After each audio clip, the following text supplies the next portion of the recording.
we need these 2 seats for people.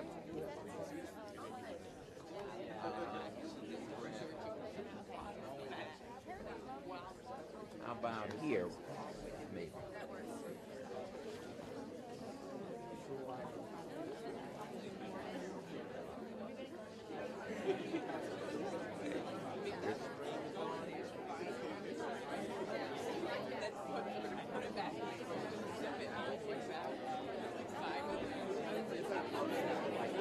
Hey everyone. First off, I just want to thank everybody so much for being here tonight for what I hope is going to be a really productive and exciting conversation. My name is Mike Wiley. I'm a representative from UChicago Common Cause, and I've been kind of working to really expand our presence on campus this year, so I know I am, and I know all my friends are really excited for any new members who want to join us this year. So it was my global warming professor, of all people, who opened up our first day of class the other day with a quote from James Baldwin, who said, "Let's begin by saying that we are living through a very dangerous time." That's a quote from over 50 years ago. My dad had just celebrated his first birthday when Baldwin said that. So maybe it's time we start asking ourselves, when is it going to stop being true? I was raised in a little brick house in a little neighborhood next to a little park with a little playground, and I slept good and long at night. And I slept good and I slept long at night. And that was back in St. Louis, which is about a half an hour south of Ferguson, Missouri, where a cop shot and killed an unarmed black man who shared my name. His body lay out in the street for a half an hour, for 4 hours before they came and picked it up. That was under the mid-August sun. I spent weeks talking to friends who couldn't sleep at night because the helicopters hovering over their houses kept them up at night. And they told me that the difference between the noise fireworks make and the noise that comes out of a police-issued rifle is greater than you'd think, but just be glad that you don't have to know about it. I saw my city burn on live TV. I saw a tank roll through the parking lot of a Michael's craft store. And then when the media had their fill, I stopped seeing things. Everything went back to normal for me in my little neighborhood, and if I hadn't been paying close attention, it might have felt like everything had gone back to normal and the problems of the world had just gone away. And then it was just 2 weeks ago when I was back here in Chicago and a St. Louis circuit judge found a police officer not guilty after executing Anthony Lamar Smith and planting a gun in his car. And once again, waves of people took to my streets and they broke in shop windows and they burned things, and all the while police officers looked on through the glass of their riot gear helmets. And when I found out that the judge who made the decision lived a couple blocks away from my house, I spent the entire night worrying about my mom and my dog who were home alone. And it's times like these when I think, the world just doesn't change, does it? And then I see things like a bunch of men who look like me marching through Virginia holding tiki torches saying Jews will not replace us. And I see a man getting elected to the presidency after bragging about sexually assaulting women. And I see that same man bragging about taking away health care from millions of people. That same man talking about the violence on many sides. That same man saying so many different things. And it all becomes clear. It's not that the world isn't changing. It's that everything is becoming a whole hell of a lot worse. I mean, I knew that the world had no shortage of problems, but we all deserve a break once in a while, right? And I knew there were people out there who were already experiencing this suffering, who knew what was going on. Why is it taking me so long to figure out what the problem is? I joined UChicago Common Cause because I'm sick of trying to find the silver lining to all of this. I'm sick of being afraid to read the news. I'm sick of feeling like there's nothing that I can do. Common Cause believes that we can change the world any way we want it to. But here's the catch. Good intentions aren't going to save DACA. Watching CNN isn't going to move the U.S. closer to a single-payer system. So it's all about coming together as people who believe in the basic dignity of other people.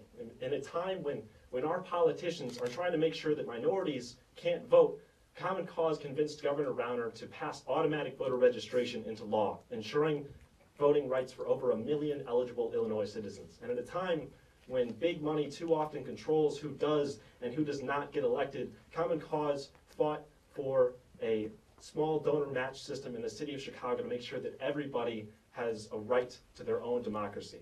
And in the time when students are looking for things to do on a Thursday night before the stress of second week settles in, Common Cause invited Reverend Jesse Jackson to come to campus tonight. And I gotta say, it would be an honor just to hear him speak tonight, let alone introduce him to all of you. And I cannot think of a better man to talk about the concept of change. All his life, he has fought for what he believes in. He has brought people together. He has stood up to power, and he has been successful. The Reverend is proof that the world can become a better place. He is proof that even though James Baldwin is still correct, these are still very dangerous times, it doesn't have to be that way. He is proof. He has passion. He has a vision. He has a dream that reminds us that it doesn't matter how much work you did today. You better get a good night's sleep tonight because you got your work cut out for you in the morning. When he looked around and he saw the poverty of his black brothers and sisters, he became the national director of Operation Breadbasket to lift people out of poverty. When they told him that he couldn't study at the public library because of the color of his skin, he was arrested, and 2 months later, that library had to take down all of their whites-only signs.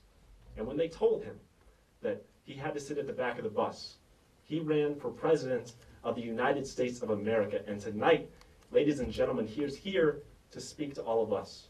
So please, help me welcome Reverend Jesse Jackson.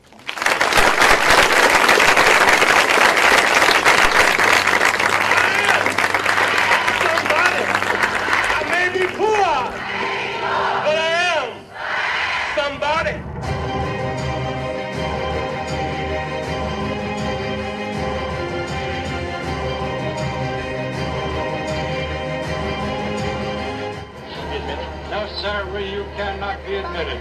Why? I am not going to serve you. Because of my race? I'm not going to serve you.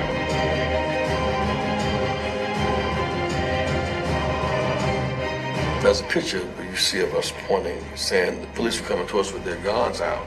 And we said, the bullet came from that way. I mean, no one come to us. Go to where the shot came from. Our time has come. A new day has begun. Red, yellow, black, and white. We're all precious in God's sight. I was born in the slum, but the slum was not born in me. And it wasn't born in you. Hold your head high. Stick your chest out. You can make it. The reality is these people need food and medicine. They need airlifts. Cannot get past these roads in the mud.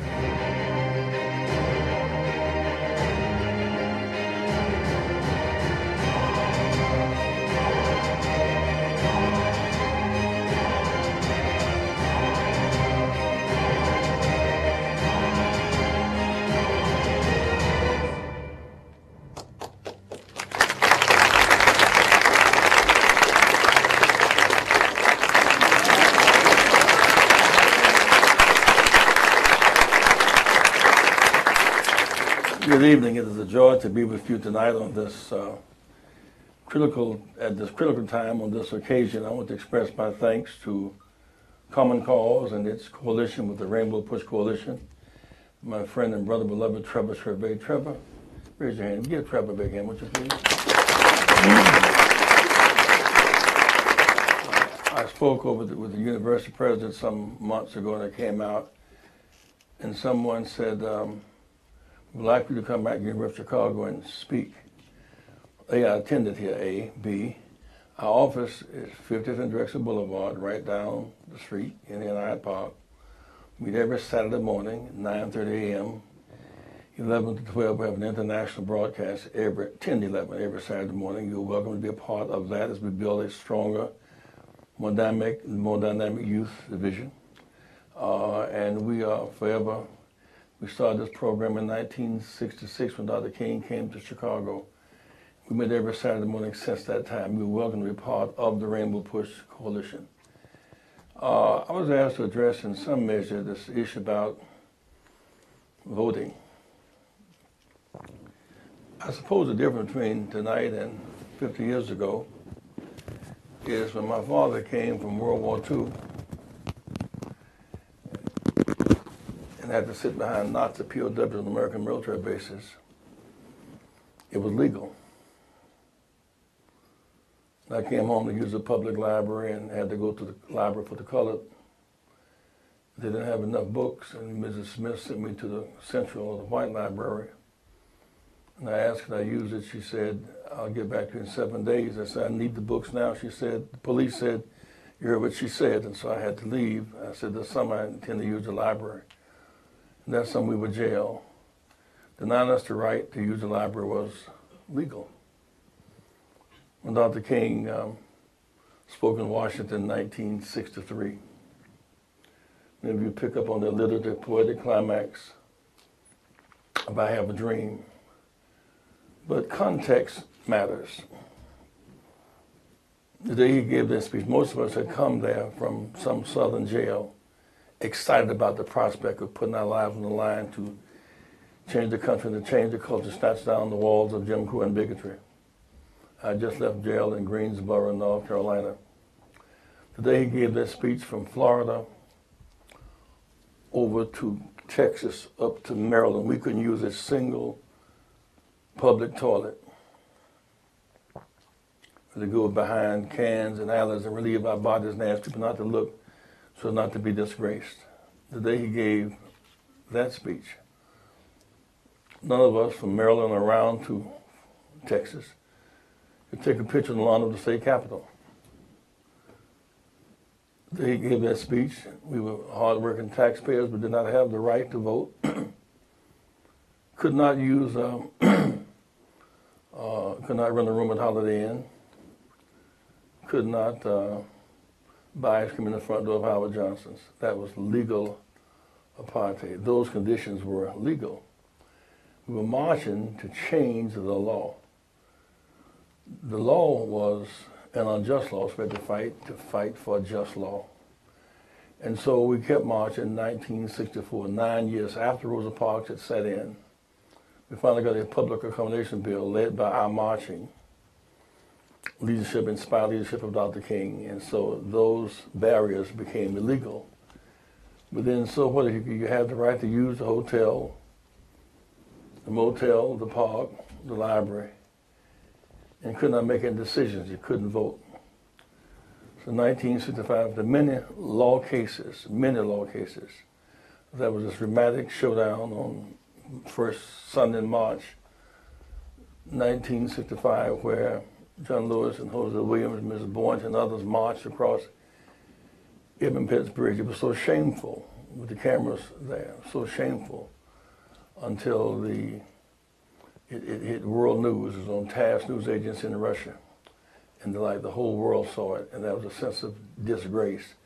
There were those who were against getting beat but not far, having the right to vote. They were embarrassed by the degradation, but not enough to change the condition.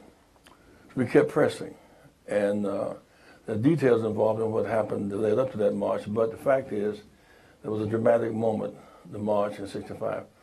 But it's also not commonly known, the reason why Dr. King would be so delighted to be with you here tonight, I'm convinced, is that blacks have been denied the right to vote for 85 years. We have been denied the right to vote since 1880, basically. White women couldn't serve on juries in the South, for the most part. 18-year-olds who were serving in Vietnam could not vote. You couldn't vote on college campuses. You couldn't vote bilingually until 1975. You couldn't get proportional representation until 1988. So it took us 25 years to get from the bridge in Selma to the basic capacity to vote in a multiracial, multicultural way and get proportionality. Now, what the proportionality really means, it means this. When I ran in 1984 for the presidency, And that's where rules make so much of a difference. I ran and something called winner take all. So if I get 49% of the vote and somebody else gets 50.1, they get all 100. We challenged that mathematical arrangement. We challenged it. But the result was we put on 3 million new voters and got like 400 delegates because winner take all. And we changed that rule in 84. By 88, when President Barack ran against Hillary Clinton in 88, Hillary Clinton won in barely California. At the end, she had momentum. She won Texas. She won Ohio. She won Pennsylvania and New Jersey. On the winner take all, she would have been the winner in 84 and 04. But she can only get her proportion because we democratized democracy. If he got 48% of the delegates votes, he got as many delegates. So even changing, say changing, repeat changing, rules matter. Under the 84 rules, she would have been the winner. On the 88 rules, he was the winner because we democratized the rules. We see these games on Sunday afternoon, or Saturday afternoon, as the case may be, these football games, and you see this odd mixture of people who can rise above for a couple hours their anxieties, their fears, their doubts. And red team versus blue team. I'm at Alabama, I'm at Clemson. I'm at the orange team, I'm at the red team. What allows us for that 2 or 3 hours to rise above our predicament, our social, cultural, psychological predicament? You have black players and white players and Latino players, and you have referees and umpires with male and female and black and white.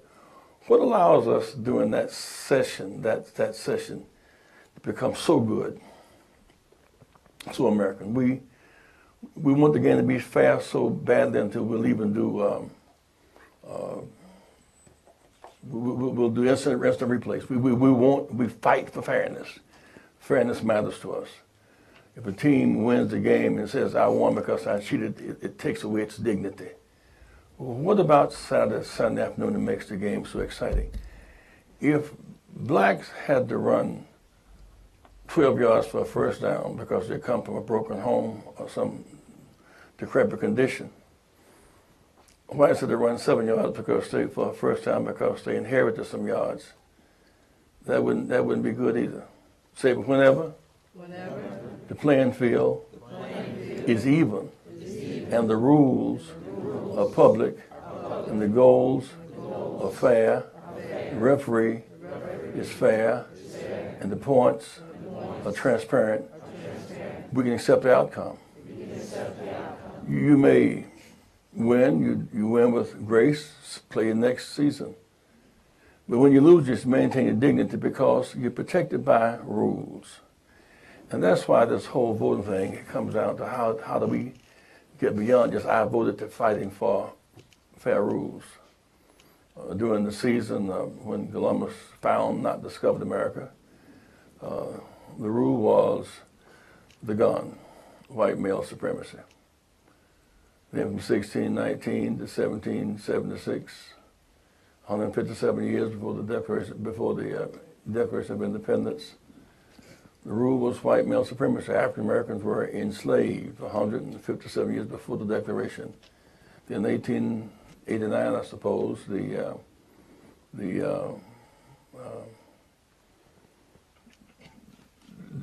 independence, right? Right? Wake up, y'all.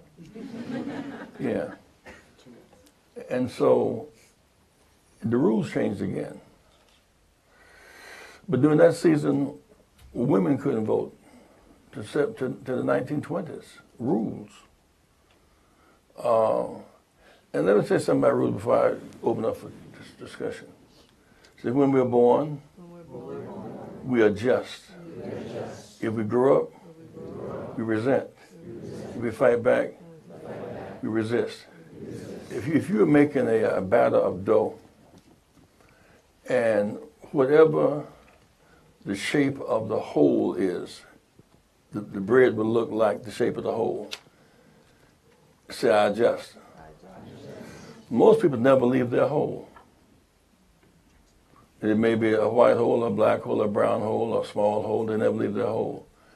Then at some point, those who don't adjust learn to resent. You see it, but you don't like it. I heard the introduction.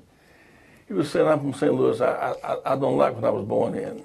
I like it. I like my parents. I resent that. The next step is resist. Say adjust, resent, resist.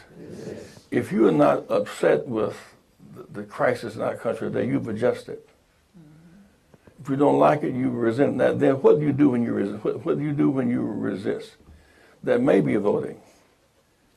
It may be marching. It may be forming coalitions. And I think what hits me so much about DACA these days, because it's just one issue on the table, but the cameras focus in on DACA and the Mexicans. The reality is 25,000 Africans who came here during the Ebola crisis, they got letters. Good, get out. 50,000 Haitians got letters. Get out. The Caribbeans got letters. Get out.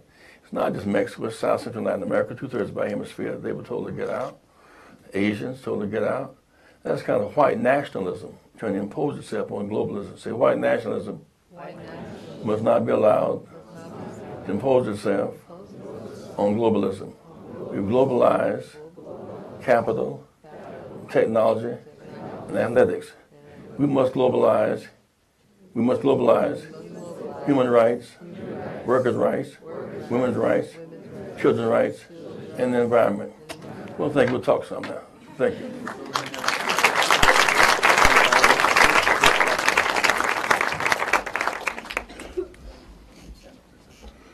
You know, I was just getting warmed up, and I got these signals back there. Man. Testing, test. Oh, they are on. Wonderful.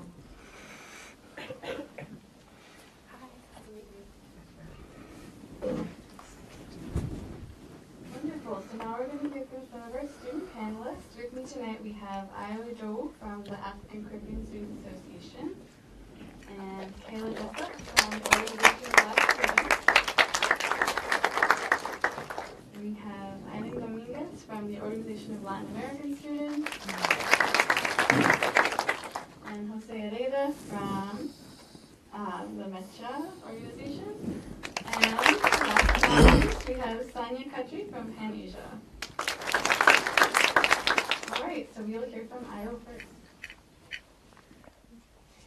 Thank you so much. Let me pull up my question. Go easy on me, please. So, in the past few years, there has been a sort of resurgence of campus activism. We have seen examples at Yale and Mizzou, and even at our own the University of Chicago. In this vein, students of color are really battling the neoliberalism of elite institutions that often put their concerns on the back burner. I know that you left U of I for an HBCU, and I was wondering if you could talk more about that decision and your thoughts on campus activism in the 1960s and today, those comparisons, and if you have any advice as well for us campus activists. Each generation must find the issue of its day and search for the genuine. That is to say that you could not very well march tonight to use public accommodations because we won that battle. You can't march tonight for the right to vote. We have that in this state, automatic right to vote. So we won that battle. Now, towards the day, so if we're going to have a march tonight on student loan debt and reading credit card debt, that's a fight worth fighting. The impact of the inhumanity of DACA is an inhumane fight worth fighting today. For those who make the decision will be voters, and that's where the law comes in.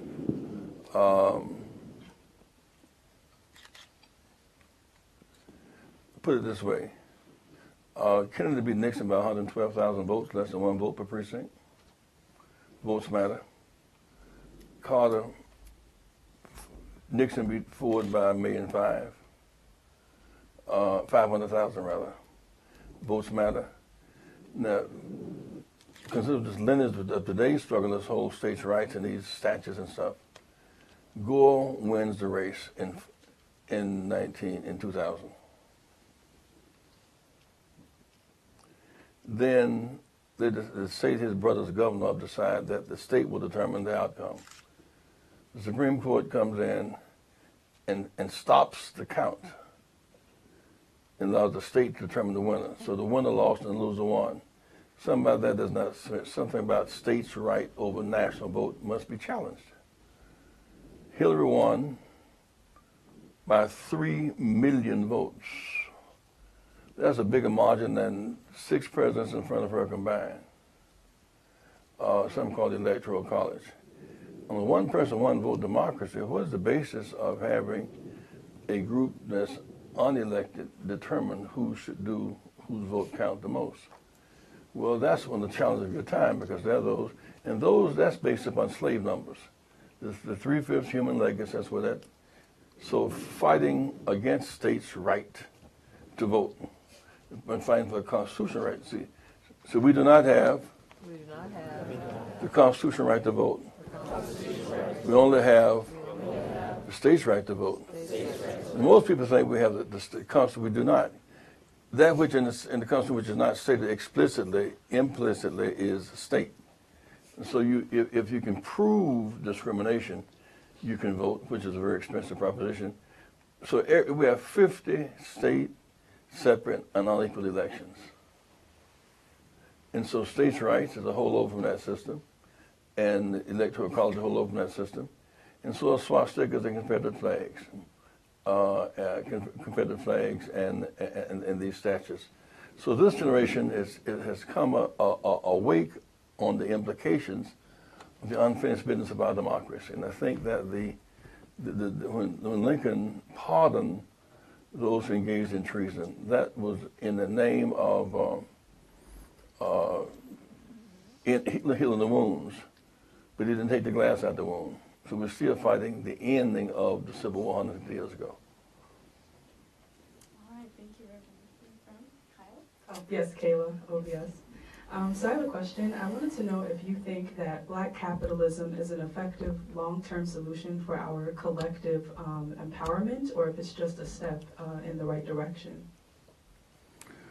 Well, capitalism is an economic system. You can attach an ethnic title to it. You can be black capitalism or white capitalism, female capitalism. Capitalism is an economic system. And there's capitalism, there's socialism, there's communism, and they're hybrids. And we're kind of democratic socialism, in fact. Poor folk are in capitalism, rich folks on subsidy. All the big buildings built downtown are not built by white people per se, they're built by pension funds. And tax abatements, and credit and debt.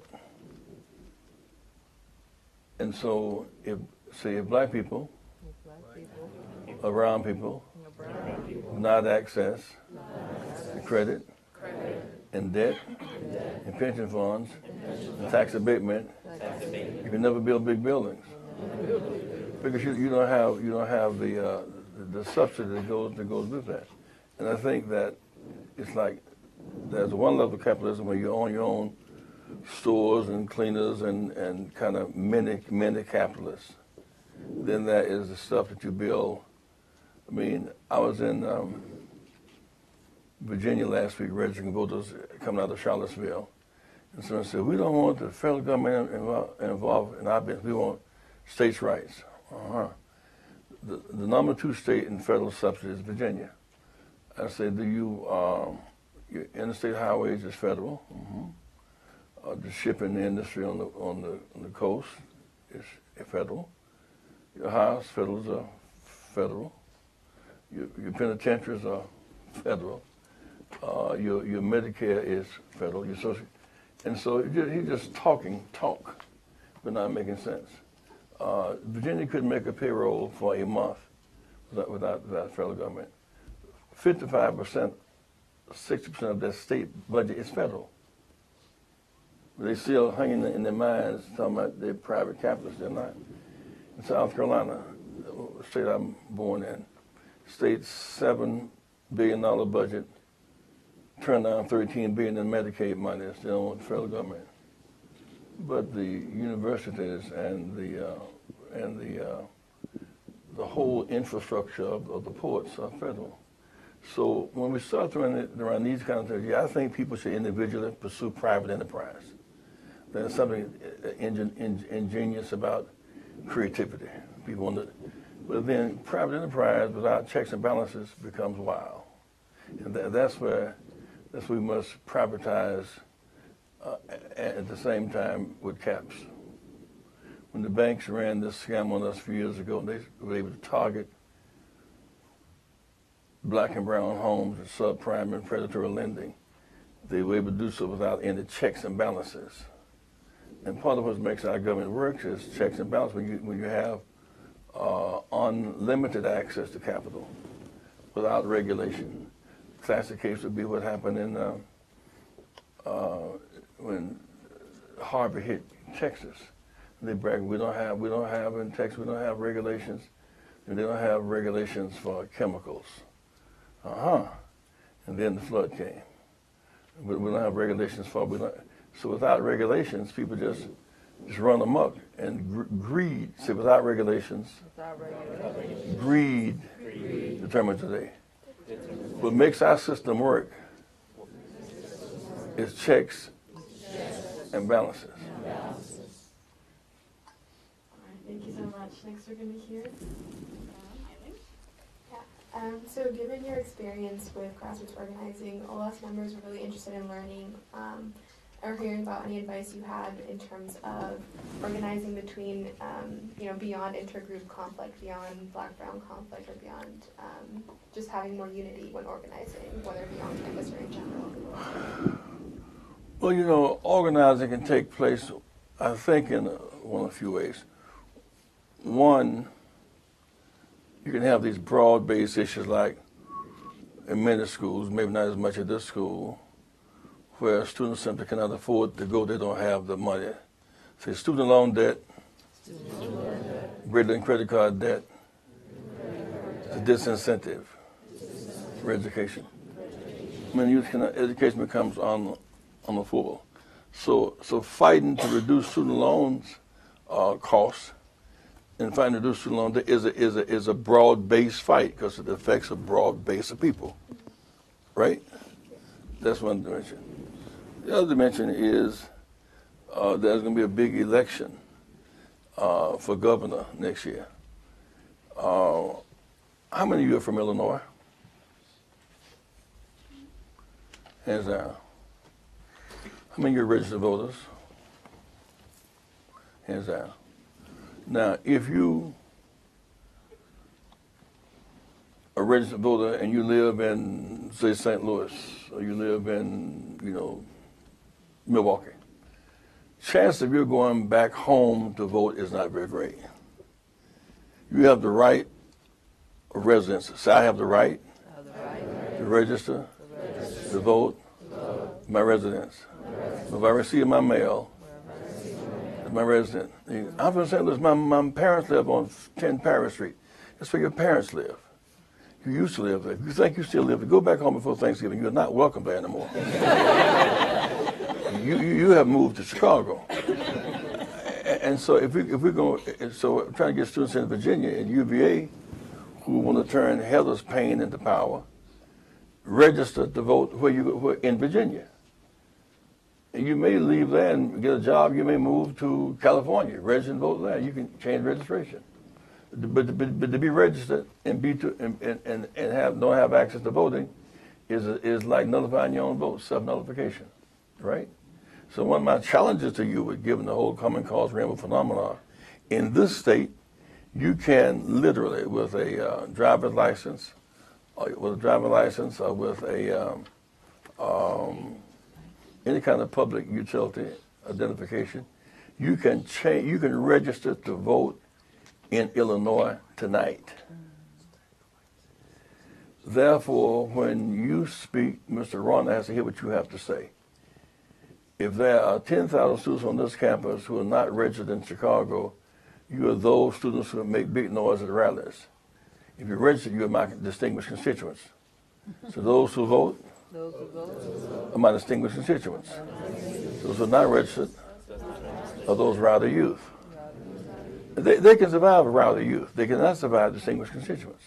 So I challenge you, unless it's a very, very different situation here, I challenge you tonight, if you really want to vote and have an impact in this state and to sustain automatic voter registration, you should change your registration starting tonight. Trevor, is that right? Say it again? You can change your registration tonight, right? You can change your registration 24/7 online. Yeah, tonight, online. Online, we have deputy registrars, right? We have deputy registrars. I said because if several hundred of you make a decision to register and vote here and spread out time 5 of your classmates, you have a power base. You live in, so I live in a ward in a legislative district, have a legislator, have a senator, have a congressperson. When I speak with my vote, collectively, we must be heard. That's organizing that matters, because when we would come together like this, we would one day when we get the right to vote, we're going to do these things. You have the right to vote. If there's any doubt in your mind, then get further information. Furthermore, if you go, as long as I've been voting now, I always take better my friend or someone in the booth with me, because these 16, 17-page voter bills get heavy. So I have the right to register and vote. I have the right of poll assistance. Somebody may be challenged language-wise, for example, or otherwise. If you have the right to vote, don't spare anything on using your access to the vote. And you should say, I should vote close to where I live. I should vote where I live. Where I stayed the last 2 or 3 nights in a row is where I live. Thank you very much.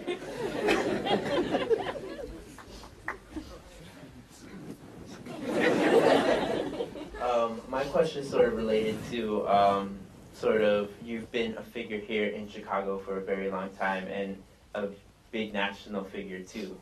And I sort of wanted to ask you you've had many successes here in this community and also been an important figure. What in particular has made you sort of stay in Chicago and be the leader that you continue to be throughout all this time? When I left North Carolina A&T to come to grad school at Chicago Theological Seminary, my intent really was to come here and get away from the South for a minute and go back south. But the next year, Dr. King and Selma exploded. I went to Selma, Alabama with 7 classmates from here. And I took on the project Operation Breadbasket. And I never left because Chicago is so dynamic, and it we were moving toward trying to urbanize our struggle. We had done a lot of work in the South, and there's a lot of work to be done in the South. But I developed a skill set in Chicago in terms of just moving around its center of the country. I mean, California, everything is like 5 hours away. New York, 5 hours. But Chicago is kind of center, so it's a good place from which to organize. And because of the movement in '66, some significant things have happened in this city. Harold Washington's victory in '84, '83 was a huge breakthrough. But since that time, we've had 3 African-American congresspeople, a Latino congressperson, Puerto Rican. We had 3 U.S. senators. We've had a U.S. president. All that kind of revolved around Chicago. Great dynamic place to work. So I urge you again, if you're here and you're studying here, wherever you study, if you leave here and go to the University of Michigan, in Ann Arbor, whatever, register where you are and have strength. Where you, and the, one key point, you cannot be a juror unless you are a registered voter. And Dr. King's favorite argument all the time was that when Emmett Till was killed, they knew who the killer was. The killer was almost bragging about, I killed him. I mean, it was just clear that he killed him. And when Meg Evans was killed in June 7, 1963, it was clear who the killer was. And the New York Times reporter asked one of the jurors, why did you pass on him? He said, I cannot imagine a white man going to jail for killing a nigger. Well, there was nobody black in the jury that could hang it. Say either I'm a juror, I can hang the jury, or I get hung by the jury. So if you're in a crisis and look up and see, the reason why these guys got caught, when you got a young, exciting state's attorney in Jackson, Mississippi, who retried those cases with balanced juries, that they were convicted. The all-white juries put us in the jury of your peers means just that. Multiracial, multicultural, multi-age. Because if you are, a Latino, you have an all-white male judge that would have these Jefferson Davis, Jefferson Beauregard Sessions type mentality, you're going to jail without a chance. Because if your peers in the jury, you still have a chance of being protected. So my question is more around trying to find balance between putting pressure on the outside of a system versus inside of the system. Many activist groups tend to focus on putting pressure from the outside of the system to create change. But would you ever advise, when, if ever, would you advise young activists to go work inside of the system to create change? And how does an activist organization work to balance putting pressure on the outside and the inside of the system? Well, two ways of working inside. One is to become academically prepared to lead. At one time, after I'd gone to jail 2 or 3 times, and there was a certain adrenaline, a certain excitement, fighting back and willing to go to jail, no fear of the jails anymore, and it was kind of the thing to do. And I was going to leave school for a while because it was like the thing. So Dr. Sam Proctor asked me, do you want to be a student in the movement or a student of the movement? Student in the movement, you won't be a student but so long. You won't be young but so long. Student of the, you get to learn to study history, politics, science, culture, geography, multiculturalism. That involves studying. That's one of the advantages of coming to first of all, that's learning how the system, you have the credentials to fight. That's because you're calling, maybe I want to be a medical doctor, and only by being a doctor can you work inside the hospital to make things right for those who are at least able to afford health insurance. You may want to become a lawyer, is inside the system, and use your capacity as a lawyer to help handle cases of people who cannot handle their own cases. That's you're in the system. But you can change it from within it to that extent, all right? Now, on the other hand, you can decide that the system is not worth changing, it must be torn down. The system must go. And that's a more difficult road to run. But part of my thing about learning, and many of you I can see from diverse backgrounds, say most people in the world are Asian. Half of all human beings are Asian. Half of them are Chinese. 1/8 of the human race is African. 1/4 Nigerian. 2/3 of our hemisphere speaks Spanish. Most people in the world tonight are yellow, brown, black, non-Christian, poor, female, young, and don't speak English. Therefore, I must see that world. I out of a door, not through a keyhole. And part of what's happening right now with this Trump crowd is that they see the world through a keyhole. They're trying to impose a kind of white nationalism on the world that has no value. Part of the kick the DACA kids back is trying to re-whitenize America. That's bad history because the fact is the original inhabitants of the country were not European. They were colonized Native Americans. And then came this rush of 246 years of legal Africans. So that is yet another indication of the ignorance of history. But we have the power to change that because, see, there are more 18-year-olds than 81-year-olds. If we register and vote and march and build coalitions, we can win. I mean, Gore with the Rainbow Coalition, he won in 2000. Lost it because it was nullified, won it. Barack won it twice against those odds. Hillary won the election by 3 million votes. So we need not despair of our power. And sometimes when you are running a race, you give up much too quick. But don't give up and don't surrender. Questions? All right. We're going to take some audience questions. So I believe you guys all got note cards when you came in. Still have those. You want to pass them to someone wearing a white Common Cause shirt. We have Claudia over here, Rob, Sam with the blue shirt. I'm going to have to leave a little earlier than I planned because I have a conference call with some football players around the NFL on the Kaepernick situation tonight.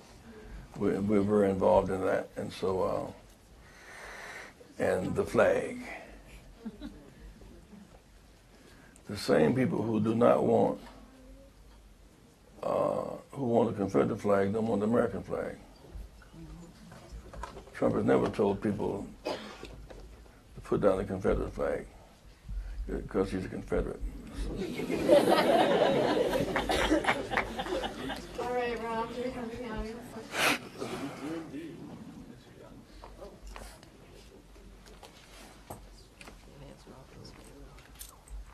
It should be on. Oh, I can talk loud enough. So this is our first question. Graduate Students United, the group organizing for a grad union on campus, filed for an election in May of this year. The administration has delayed our vote by arguing our work is of no value to the university, and most recently introduced a motion to stay our election. I firmly believe the institutional support of a union is necessary to battle the systemic forms of racism and sexism alive on this campus and in this community. I would like to hear your experiences on the labor movement and its potential for social justice, and for your endorsement for Graduate Students United. Y'all never get me in trouble. I live here.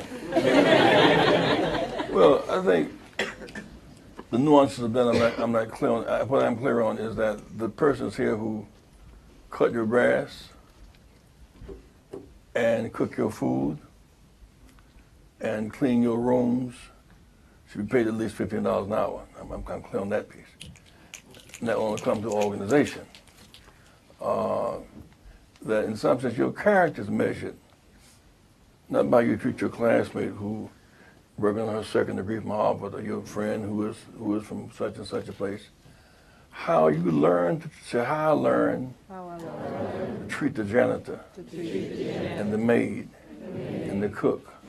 How I learn to treat the least of these is a measure of my character. All of my growing, all my developing, all my dreams, my foundation is my character.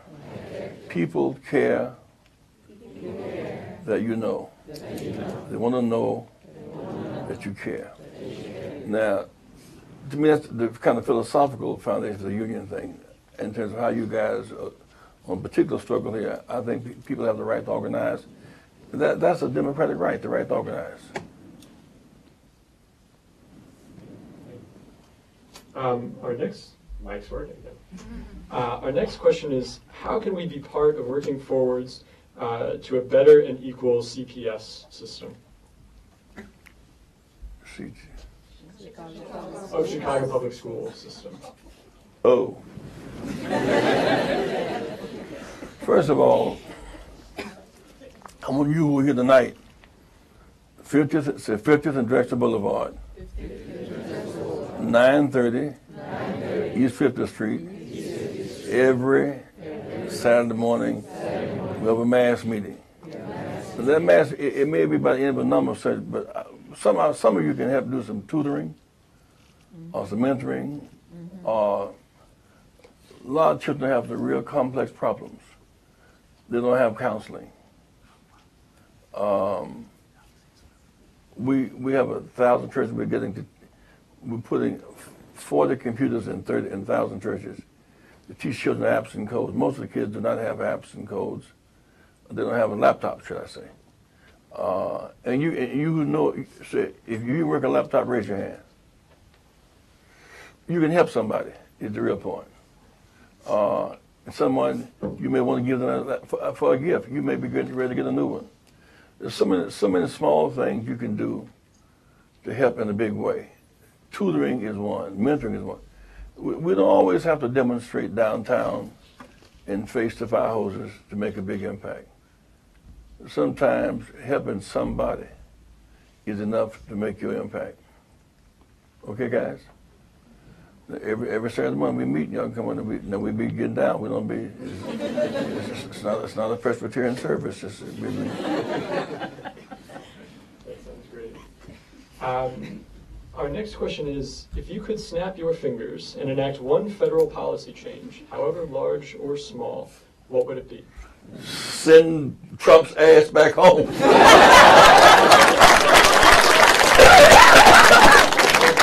I'm sorry. I even saw it here. I'd send it back to Southern Departments. I think the most fundamental, as I look at it, besides the presidency itself, we spend a lot of time focusing on who's going to be the VP on the ticket. Who is going to be your Attorney General is the big question. Far more day-to-day power with 1,000 lawyers and who are determined judges who enforces the law, at housing and labor and all that is the Attorney General. So that the most dangerous person on the civil rights agenda is Jefferson Beauregard Sessions.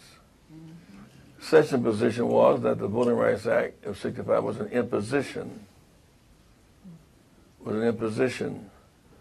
intrusion on the state's rights. He could not be satisfied until they removed the cap protection in 2013. And that's position. Money that was designed to pursue the armed military buildup of white nationalists, he took that money and put it into stopping affirmative action in schools. The Attorney General made that decision. His position on DACA, immigration, or refugees, all that's in that department. And so that if I'm around the next go around, I'll be formally interested in who's going to be your Attorney General and who's going to be your Vice President. Vice President, except in rare instances, is ceremonial.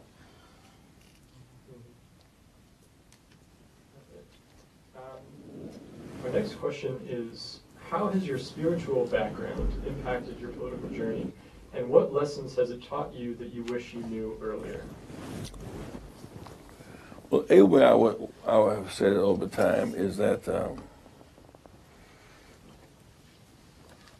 my religion makes me political. My politics don't make me religious. My faith obligates me to help people who cannot help themselves. It's an imperative. It obligates me to feed the hungry, clothe the naked. It obligates me to try to build coalitions beyond my own box. I was hungry, you fed me, right? Those religious imperatives. Choosing reconciliation over confrontation is a religious imperative. And someone said today on television, say, and down here in Puerto Rico, So we're American citizens. We're not a third world country. The person they mean in the harm, what are they really saying? We need help. We deserve help. Not Virgin Islands, not Guadeloupe. So all of us deserve help. When our backs are against the wall. Third world, that's just the fact that the third world is the first world by virtue of age and habitation. So that this is how our religion must obligate us to treat people in certain kinds of ways. I think that's about the time that we had for tonight. We want to thank again the Reverend so much for being here. Well, I want Mr. McGowan, come in, please. We'll find him, please. Almost done. All right. One second, please. Just 1 second. Mr. McGowan is here. We have, I want you who are here on this campus to get a very vibrant, active Rainbow Coalition affiliation on this campus. You're right down the street. So we're always doing something. It may be the big elections this year will be New Jersey and Virginia, for example. We're doing that. The DACA fight, we're doing that. Implementing automatic. If we have automatic voter registration, you don't change your registration. It's no value. If you don't decide to vote where you have access, then you still can't vote because you're not locked. Why would you go back to Philadelphia to vote, or to St. Louis just to vote, when you can in fact vote at Student Center down the street, right, guys? And so to be able to work with us, if we decide we're going to 10 campuses between now and December 1st, and you're going to sign up to be campus registrars, we're going to talk to your peers. You have a friend at Northwestern, DePaul, NIU, Champaign-Urbana. Now, my point is, in terms of doing, there may be a kind of evangelism where on a given weekend of work, we go in and work and get out, because your classmates may not have this kind of session. This is a workshop to be, because we were at University of Virginia last week, and they all excited because how the High was killed in August 12th and all that ugliness that took place. And then we had a room about twice the size, and as the same process, and most of them were not registered in Virginia. So they are irrelevant to the process. They must remember in November. They cannot just be angry about what happened in August and then give up the power to change it. If Virginia is a winner in November, so November 7th, they can remember in November. But if they're not registered, they can't do it. Now, Tyrone, come in just for a moment, please. Tyrone is he's among other things, he's a Morehouse graduate. He is a Yale graduate. He's a pastor. He's our youth director. If you some of you want to hook up, want to join the Rainbow Push Coalition, raise your hand. You want to join the Rainbow Push Coalition, raise your hand. You want to hook up with what we're doing in Chicago. Tyrone, tell them how.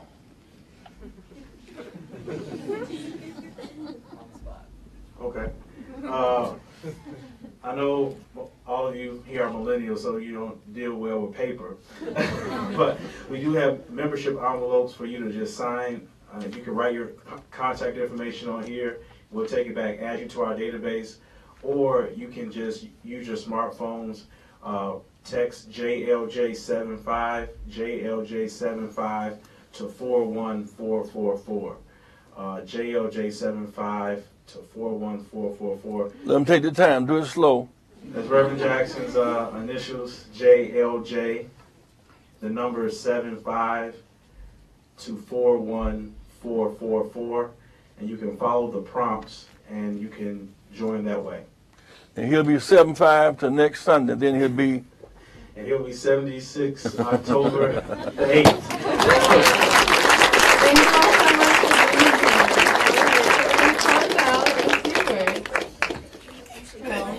here. All right, I want to thank you all so much for being here tonight. I would like to to thank the organizations that made this event possible. I want to take a moment to thank the Office of Multicultural Student Affairs for helping us put this together. We really couldn't have done it without you. Thank you all so much. And I'd like to thank Common Cause Illinois for inspiring us to get involved in politics and for helping to make this night happen as well. And I'd like to thank our student panelists. Let's have some applause for our student panelists. And finally, I would like to thank the Reverend Jesse Jackson for being here with us tonight.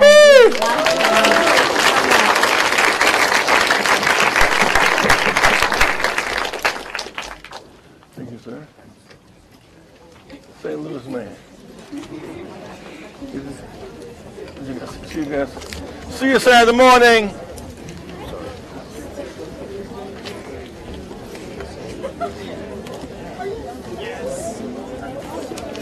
Yeah.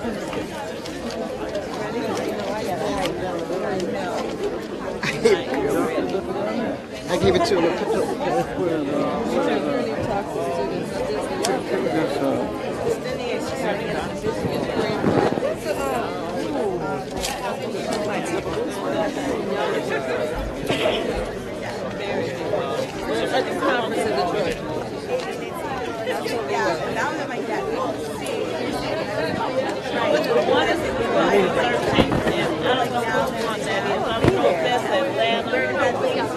I'm going to the Women's Convention.